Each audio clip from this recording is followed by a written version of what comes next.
The slap cracks through the courtroom, sharp enough to make the flag in the corner quiver. My mother's glasses skitter across the polished floor, and my father's voice follows, cold and smug. You've been useless your whole life. The room freezes, every breath held like a stone. I rise, my police duty belt tugging at my hips, and place my cap on the table, its brim a silent gavel.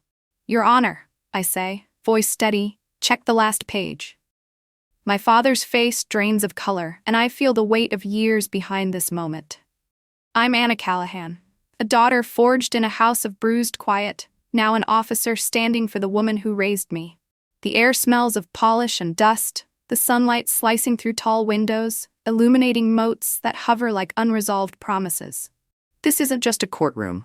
It's the end of a story that began when I was a child, watching my mother endure my father's storms. The tension between them, a wire stretched taut, hums in my bones, hinting at the fight to come. The judge's hand pauses over the papers, and I know the truth I've carried is about to break free. I was 8 when I learned silence could cut deeper than a shout. The kitchen smelled of burned toast and coffee forgotten on the stove, winter tapping the window like a nervous guest. My mother moved with care, her sleeves pulled low to hide a bruise shaped like a crescent moon on her wrist. She set 2 bowls of cereal before me and my sister Leah, her smile a thin bandage over pain. Eat before it gets soggy, she said softly. My father stormed in, his boots heavy, a weather system in flannel. Where's my thermos? He barked. On the counter, she replied, eyes down, his gaze snagged on her sleeve. Clumsy again? He sneered. I dropped a pan, she murmured. He snorted. Figures, can't even manage breakfast. His eyes skimmed us, Leah's spoon trembling, mine still. I'm not raising princesses who can't do a damn thing. He shoved the toast, crumbs scattering like ash, and left, the door slamming. The house exhaled. Mom dabbed the counter, as if she could wipe away his venom. He's just tired, she whispered. He doesn't have to be cruel, I said, voice small but sharp. She only said, finish up, school's soon. The wind nipped our ankles on the walk to school, Leah's bootlaces trailing like shadows. Is Mom okay? She asked, her voice barely above the crunch of frost. She's tough, I said, polishing the lie until it shone. In a shop window, a TV flickered, showing a police officer lifting yellow tape, her face calm, unyielding. Something clicked in me, a lock finding its key. I wanted to be that person, the one who arrives and stops the storm. That afternoon, the house smelled of cornbread, warm and golden. Mom touched my cheek. How was school, Anna? We read about Harriet Tubman, I said. Brave doesn't have to be loud. She nodded, her eyes soft. You're right. But that night, my father came home drunk, keys fumbling the lock.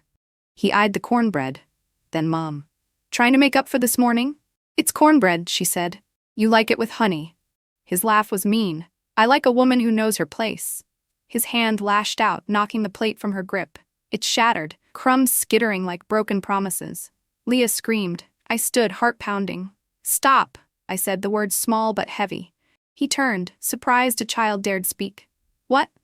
Stop, I repeated. He laughed, beer sour and cruel. Think she's a cop. Mom stepped between us, her shadow a shield. Go lie down, she told him. I'll clean this. He shouldered past. I knelt beside her, picking up shards, their edges sharp against my fingers. You don't have to take this, I whispered. She gathered pieces, blood welling where the ceramic bit her skin. You and Leah need a roof, she said. If I leave, where do we go? I had no answer, only the ache of her hands, trembling as she shook them dry. At night, I made lists in my head. Facts, feelings, control. Fact, Mom was kind, stitching our lives together with threadbare hope. Feeling, I was afraid, the fear a second skin. Control, I could learn to be calm, to become the one who says enough.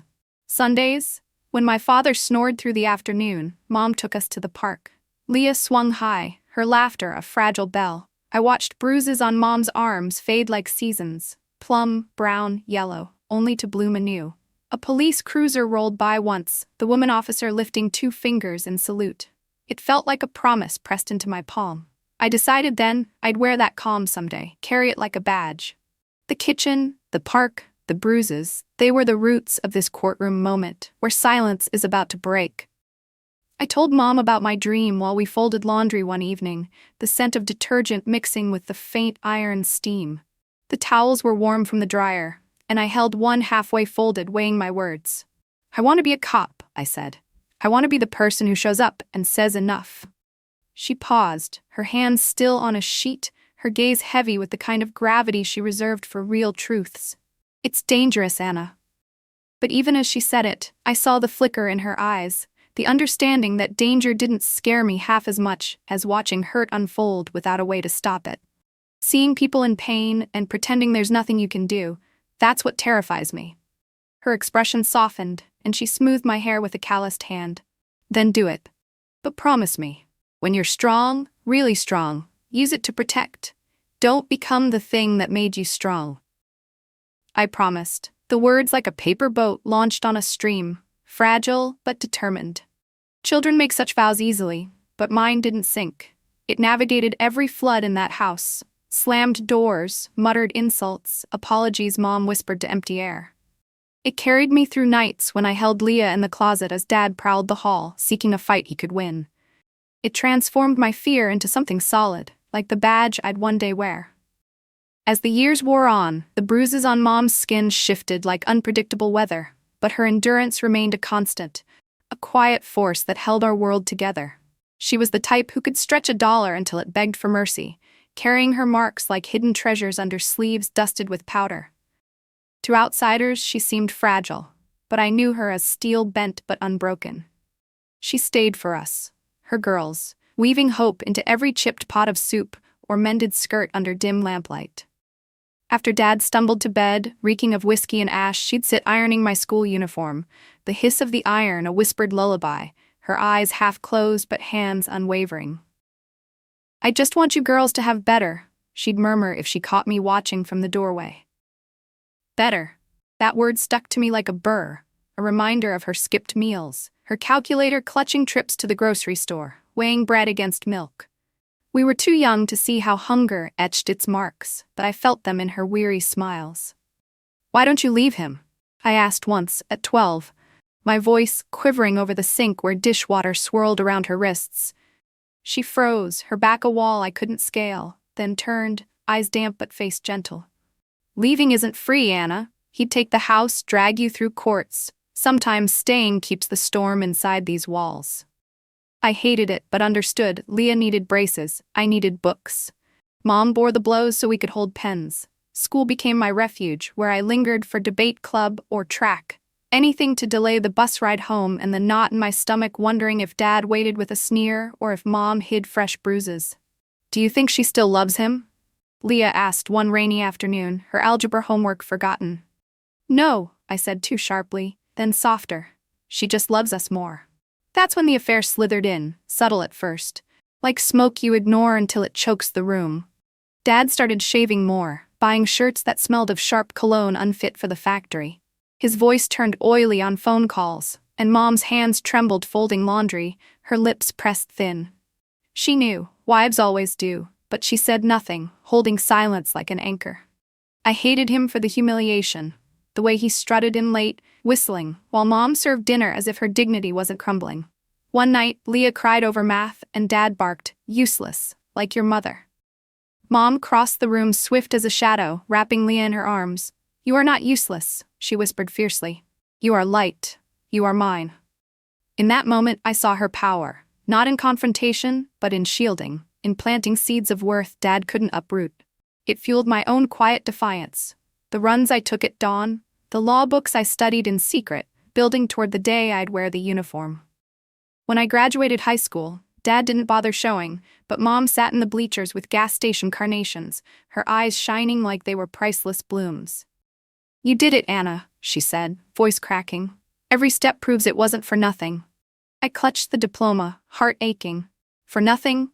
No, for everything. That night, with Leah asleep, I whispered to Mom, "I'm going to the academy. I'll be a cop."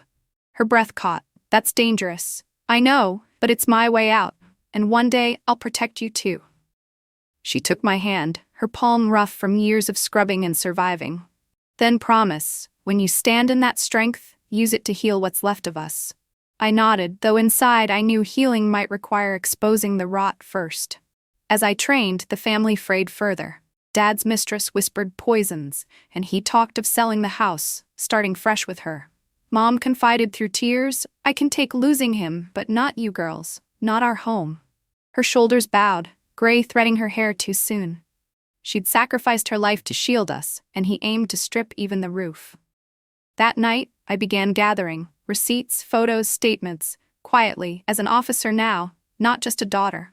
Mom's endurance was her armor and cage. It bought us time, and my strength would buy her freedom. The roots of that vow deepened, preparing for the courtroom where silence would finally speak.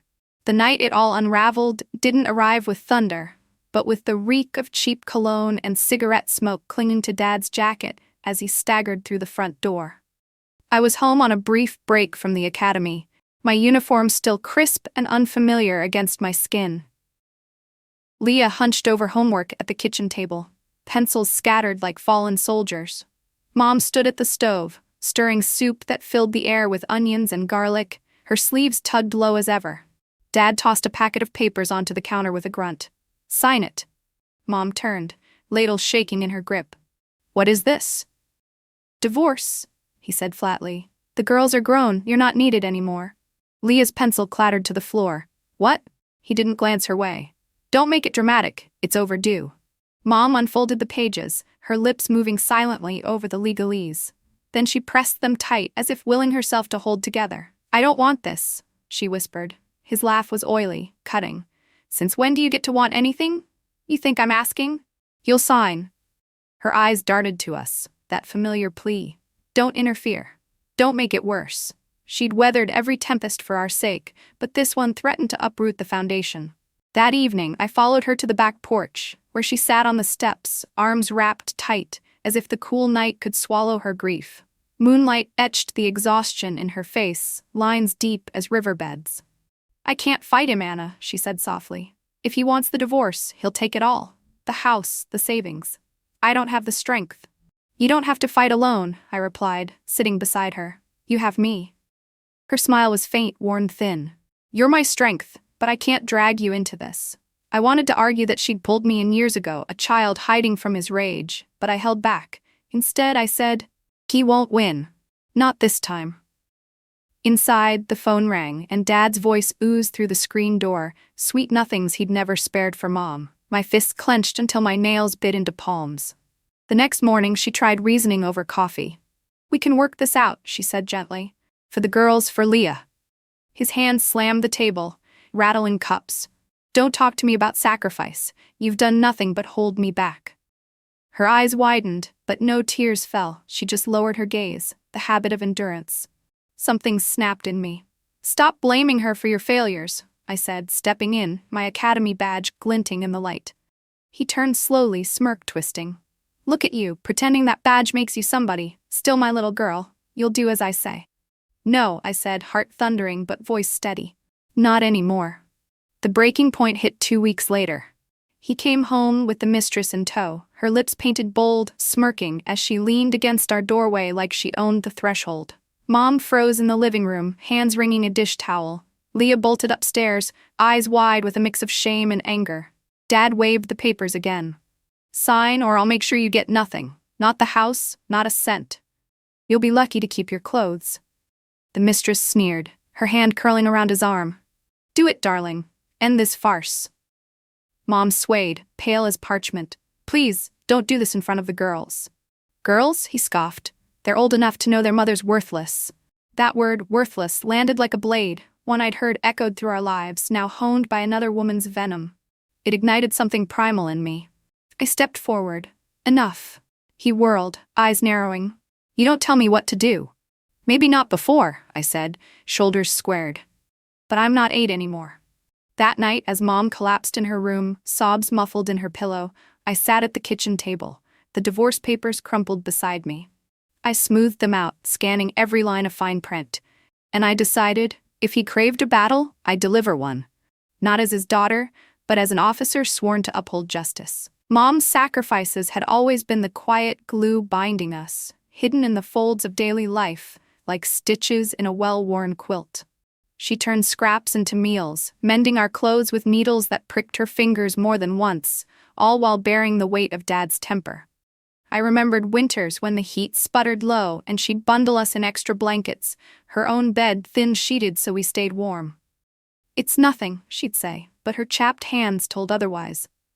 Her reasons for staying weren't weakness. They were a calculated armor, forged from love and necessity.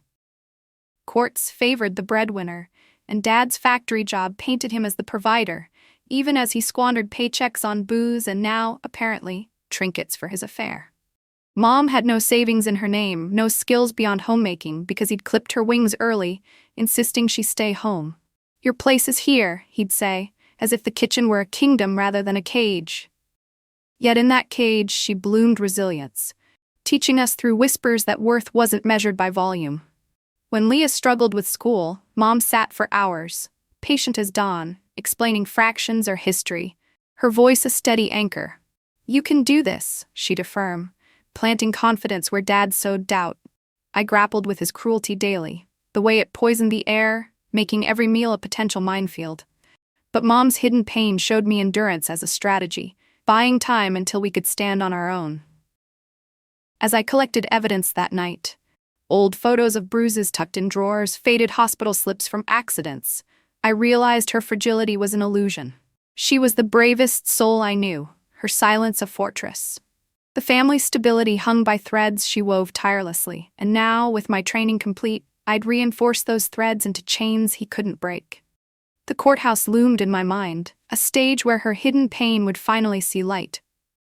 The courthouse smelled of polished wood and faded ink, a blend of authority and age that settled heavy in the air.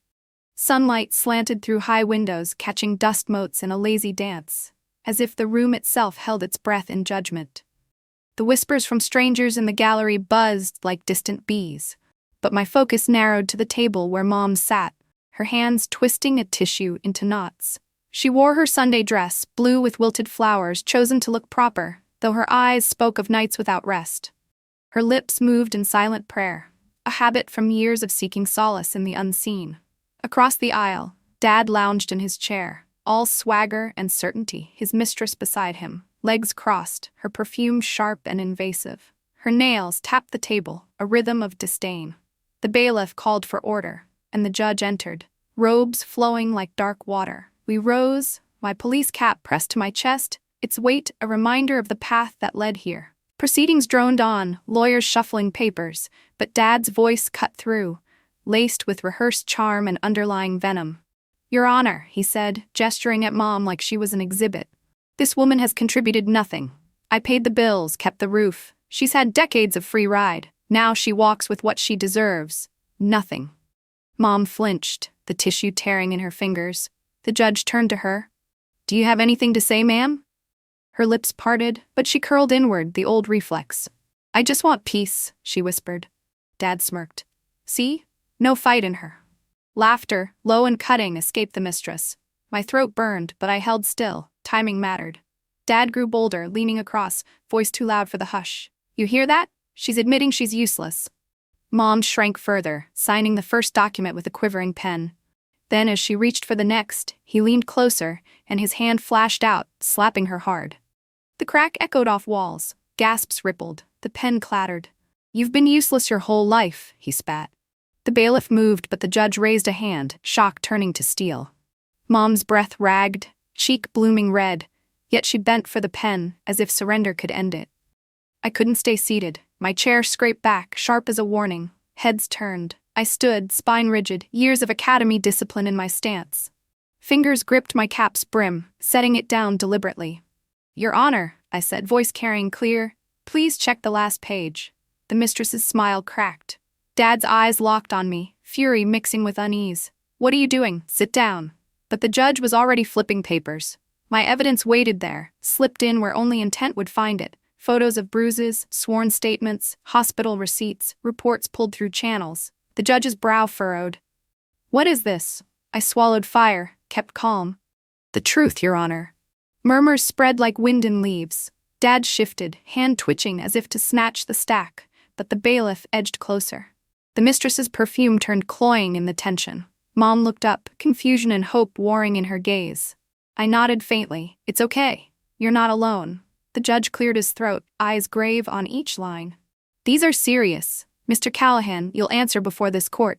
Dad's smirk faltered. "Nonsense, fabrications." His voice cracked. "Everyone verified," I said. "The law doesn't bury abuse." Silence fell, heavy as verdict.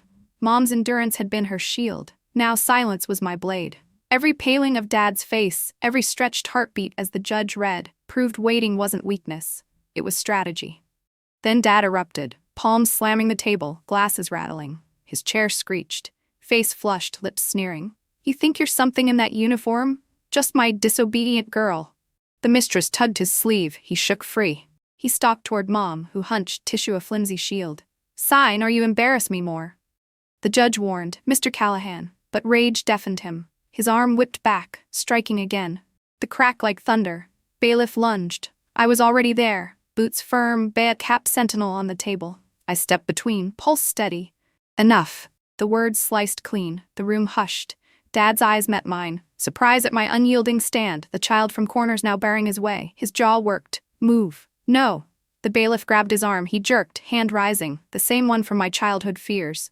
But I didn't flinch. "This is court," I said, steel in tone. "Law answers now."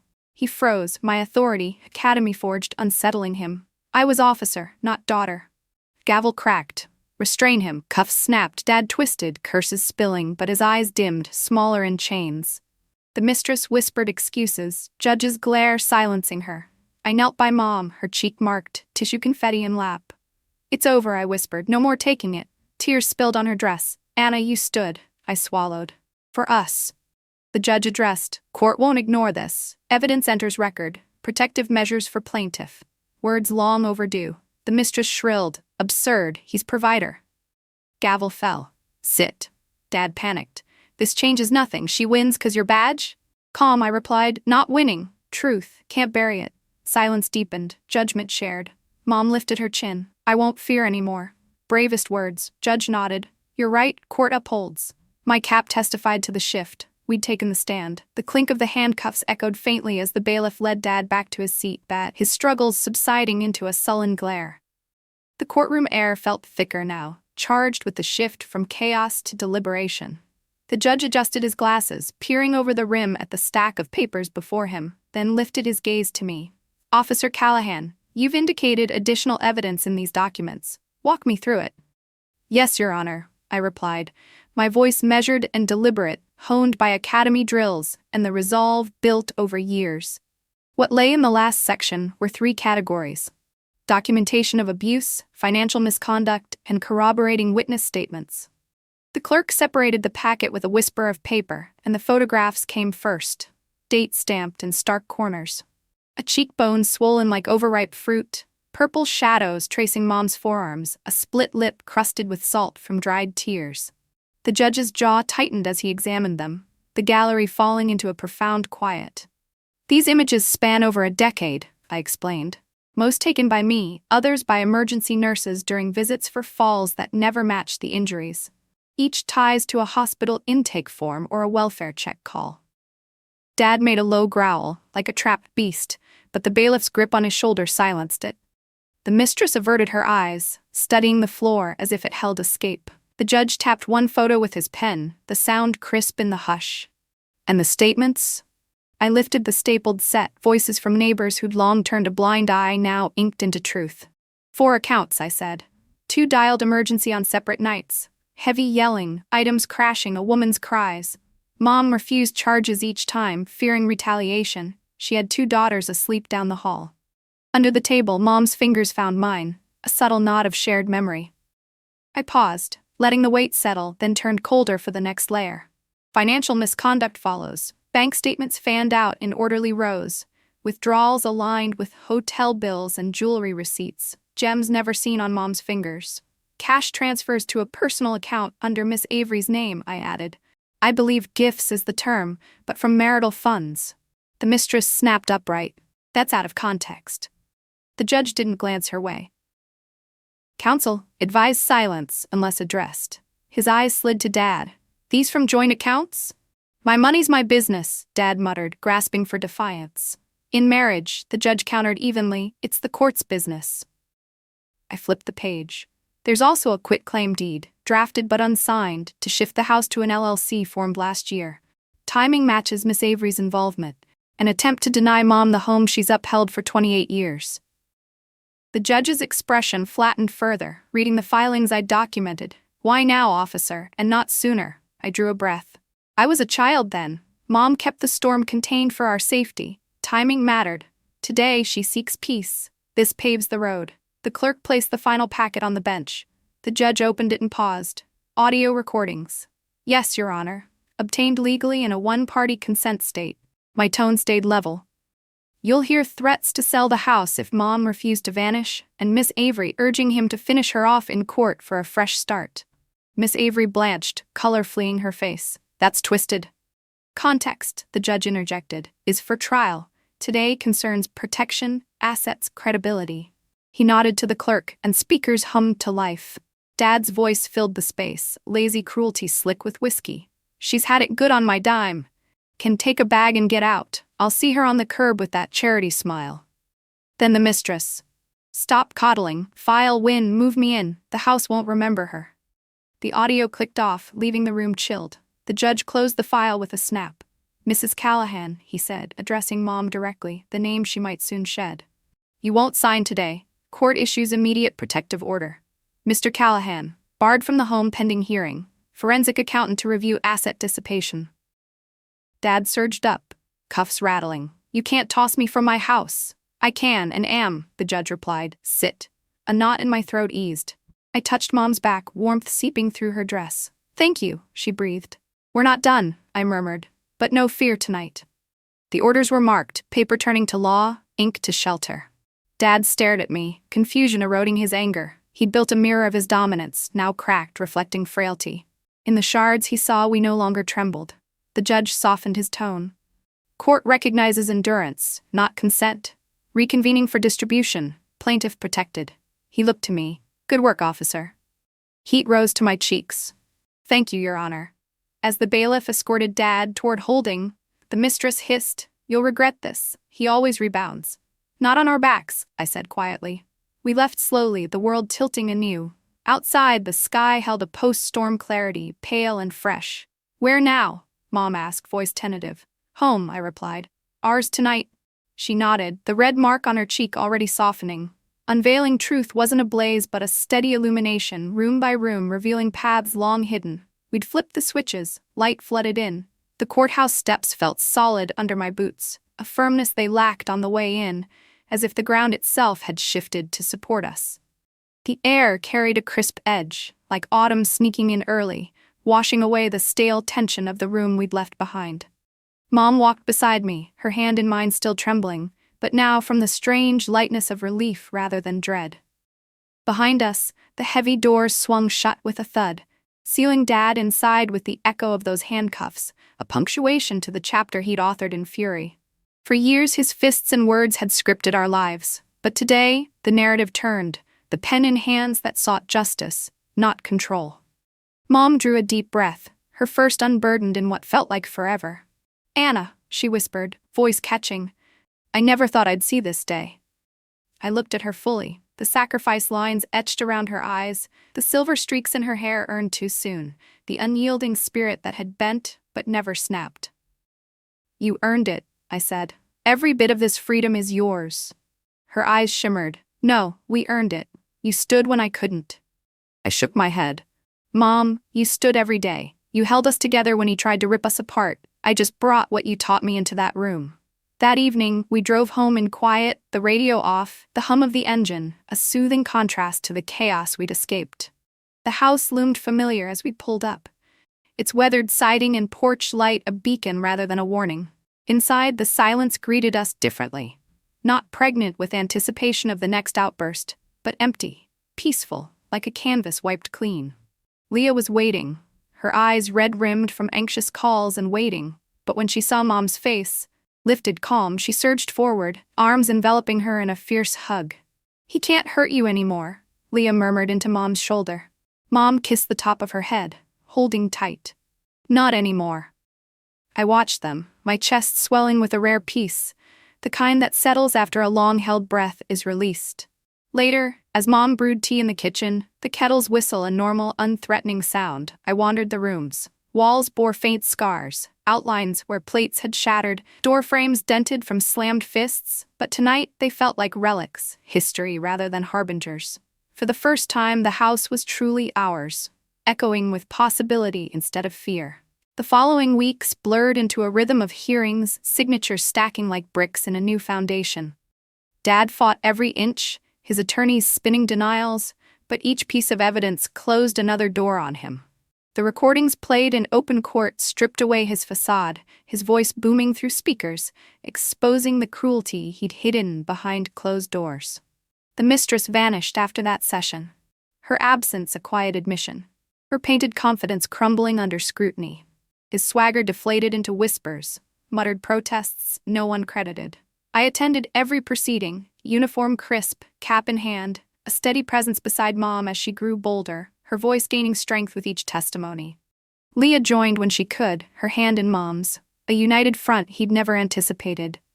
The forensic accountant unearthed more. Hidden accounts, siphoned funds meant for family but funneled to fleeting pleasures. Mom sat straighter, her Sunday dress replaced by everyday clothes that fit her emerging self. I used to think speaking up would break us, she confided one night over dinner, the table set without tension. But look at us now. I smiled. You're unbreakable. Finally, the verdict session arrived, the courtroom familiar now, its polish less intimidating. The judge's words drummed steady. House awarded to Mom, joint accounts divided fairly, restitution for buried medical costs, and a permanent protective order bearing him within 200 feet. The gavel fell, and Mom buried her face in her hands, shoulders shaking with sobs, not grief, but the flood of release long dammed. I leaned close. It's over. She shook her head softly. No, Anna, it's beginning. On the day the deed arrived, she laid it on the kitchen table like a sacred artifact, fingers tracing the embossed seal. I never believed I'd hold this, she murmured. You held us, I reminded her. This is just proof. Her eyes met mine, glistening. I thought endurance was weakness, but maybe it was strength biding time. I nodded, the truth resonating. Nights found me on the porch steps where she'd once wept alone, the wood worn but no longer haunted, more like a watchpost overlooking a safe horizon. The streetlight cast golden pools, steady and protective, not flickering threats. I thought of the child who'd whispered stop amid broken plates. She'd grown into a woman who declared enough in a hall of justice. The badge hadn't made the difference alone. It was the promise honored. The silence turned to voice. The last time I saw Dad was across another courtroom months later, during the final asset hearing that sealed the divisions we'd fought for. He looked older than his years, shrunken in an ill-fitting suit that hung loose on his frame, as if the weight of consequences had eroded him from the inside. His eyes flicked to me once, brief and skittering, unable to hold the gaze that reflected back his own diminished shadow. Mom stood beside me, tall and composed, her silence no longer a veil of submission, but a cloak of hard-won victory. She didn't need words. Her presence spoke volumes, a testament to the endurance that had carried her through decades of shadows. The judge reviewed the forensic reports one last time, his voice steady as he confirmed the splits. Savings halved after accounting for the siphoned funds, restitution paid for the medical bills long excused as clumsiness, and the house firmly in Mom's name, untouchable. Dad's attorney muttered objections, but they fell flat, echoes without substance. When the gavel struck, it was final, a door closing on the life he'd tried to dictate. He rose slowly, cuffs absent this time, but the invisible chains of accountability binding him just as tight. As he passed on his way out, escorted by a guard, he paused near us, mouth opening as if to spit one last barb. But Mom met his eyes levelly, and whatever words brewed died on his tongue. He shuffled away, a man reduced, the storm he'd been now a fading gust. In the hallway outside, sunlight filtered through grimy windows, casting long shadows that danced on the linoleum floor. Mom exhaled, her shoulders dropping not in defeat but release, the tension uncoiling like a spring held too long. "It's really done," she said, voice soft with wonder. I nodded, slipping an arm around her. "You're free." Leah waited in the car, her college books stacked on the seat, a symbol of the futures we'd safeguarded. We drove home in a companionable quiet, the radio playing low tunes that felt like celebration. The house welcomed us with its familiar creaks, but now they sounded like sighs of contentment. Mom moved through the rooms with a new lightness, touching walls as if reacquainting herself with an old friend. That evening, we sat on the porch, tea steaming in mugs, watching fireflies blink in the dusk. "I remember when you were little," she said, staring into the yard. "You'd collect those bugs in jars, then let them go. Always kind, even then." I smiled. "You taught me that. Kindness as strength." She reached for my hand. "And you taught me to stand. I endured, but you turned it into action." The night air cooled, wrapping around us like a gentle embrace, the stars above clear and untroubled.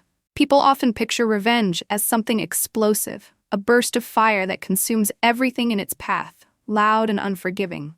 But the truth I learned was quieter, more profound.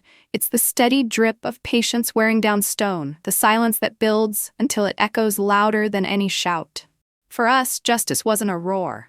It was the calm after the tempest, the house standing firm when the winds had passed. Dad's downfall came not from dramatics, but from the accumulated weight of truths he'd dismissed, each bruise documented, each insult recorded, turning his arrogance into his undoing. I thought back to the evidence I'd compiled, those nights poring over files by lamplight, transforming pain into proof. The photos, stark and undeniable, had shifted the judge's gaze from routine to resolve. The statements from neighbors, once whispers behind curtains, now sworn affidavits that amplified the hidden cries. The financial trails, like breadcrumbs leading to his betrayals, exposing the gifts lavished on another, while Mom scraped by.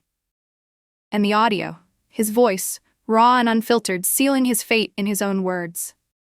It wasn't vengeance that drove me, though the fire of it burned hot at times. It was the promise to heal, to protect, to ensure no more nights of huddled fear. Mom's endurance had been the soil, rich and patient. My actions, the growth that broke through. As weeks turned to months, life reshaped itself around the absence of threat. Mom took small steps into the world she'd long viewed from windows, joining a book club at the library, where laughter came easy among strangers turned friends, planting a garden in the backyard, her hands in earth instead of hiding marks.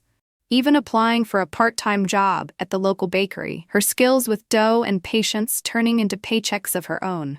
Leah thrived at school, her grades climbing without the shadow of home weighing her down, and she talked of futures in teaching, inspired by Mom's quiet lessons.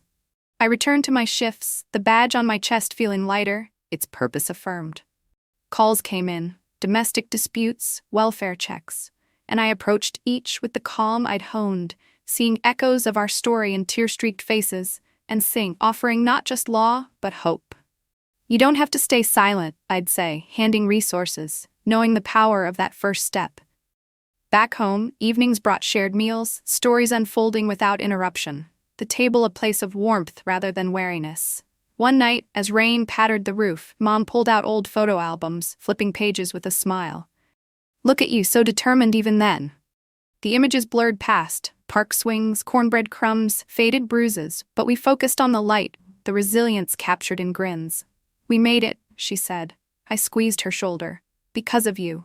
The turning tide had washed away the debris, leaving shores clean and ready for new waves. If you're listening now, perhaps from a shadowed corner where voices whisper you're not enough, or where the weight of unspoken pain presses heavy, know this. I've walked those corridors too. You've carried storms, endured silences that cut deeper than shouts, and borne scars no one else sees. But endurance is not weakness. It's the quiet earth where strength takes root, patient and unyielding. When the moment comes, and it will, like a door creaking open to light, stand tall. The softest victories sing the loudest, reshaping lives with their hush. For us, victory unfolded not in one grand sweep, but in the gentle reclaiming of days, each brighter without the dread of footsteps on the porch. Mom's garden bloomed that first spring, tomatoes swelling red, basil spilling fragrant from clay pots. She'd kneel in the dirt, hands smudged but free, humming old songs Dad once sneered at. "I forgot how much I loved this," she said one afternoon, brushing sweat from her brow. I joined her, tugging weeds, the soil cool and grounding. "You're growing more than plants," I told her. Her eyes crinkled, a smile unfurling. "We both are." Leah came home often from college, her backpack heavy with education books, her dreams of teaching taking shape. "I want to help kids like us," she said over a weekend dinner, Mom's homemade pie warm on the table. "Show them home doesn't define them." Mom nodded, slicing another piece. "You'll be wonderful. You always found light." Our evenings were sacred. filled with laughter untainted by the wait for a slammed door. I shared patrol stories, guiding a woman to file a report, soothing a child in chaos, each act a ripple of our own healing. It's like paying it forward, Leah said. I nodded, my badge a bridge from past to purpose. But healing wasn't a straight path. Some nights Mom woke gasping from dreams and I'd find her in the kitchen, tea steaming, staring at the framed deed. It still feels unreal, she'd whisper. I'd sit, hand over hers. It's real. We built it. Scars don't vanish. They become maps guiding forward. Revenge, the lasting kind, isn't fire or noise. It's the calm of a life reclaimed on your terms. Dad's appeals sputtered out, his lawyers retreating as evidence piled higher, his swagger crumbling under audits and truths he couldn't bury. The final hearing was quiet, a formality where the judge reaffirmed the house as Mom's, accounts split fairly, restitution for old medical bills, and a permanent protective order keeping him at a distance. He stood there, diminished, a man who'd built a throne of fear now toppled by ink and patience. He didn't look at us as he left, his silhouette small against the courthouse doors. Mom stood tall, her silence not submission but triumph.